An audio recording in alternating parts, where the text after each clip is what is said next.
தண்டச்சோறு. எனக்கு தெரியும்டா நீ எதுக்குமே லாய்க்கலன்னு. அங்க போய் ஒரு தொடப்ப கட்ட மாதிரியா நில்லு.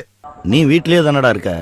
இப்போது ஒருத்தன் ஒரு தப்பை பண்ணிருக்கான் இல்லை அப்படிங்கிறத நம்ம எதை வச்சு முடிவு பண்ணுவோன்னா ஒரு ப்ரூஃபை வச்சு. அதாவது இந்த ப்ரூஃப் இருக்குது அதனால் இவன் அந்த தப்பை பண்ணலை, இந்த ப்ரூஃப் இருக்குது இவன் தான் அந்த தப்பை பண்ணுறான் அப்படிங்கிற மாதிரி முடிவு பண்ணுவோம்.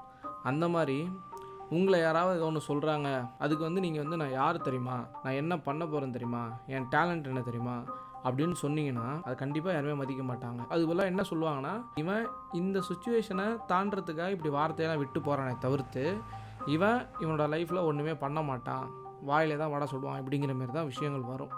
அதனால் நம்ம என்ன பண்ணலாம், இதுக்கப்புறம் ப்ரூஃப் ரெடி பண்ணிடலாம். அதாவது நான் யார் தெரியுமா அப்படிங்கிற இடத்துல ஆல்ரெடி உங்களை பற்றி தெரிஞ்சிருக்கணும். நான் என்ன பண்ண போகிறேன்னு தெரியுமா அப்படிங்கிற இடத்துல நீங்கள் ஆல்ரெடி ஒரு விஷயத்த பண்ணியிருக்கணும்.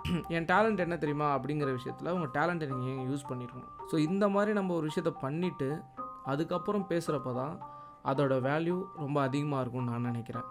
நான் சொல்கிறது தான் கரெக்டாக இருக்கணும்னு எந்த அவசியமும் கிடையாது. நீங்கள் யோசித்து முடிவு பண்ணுங்கள்.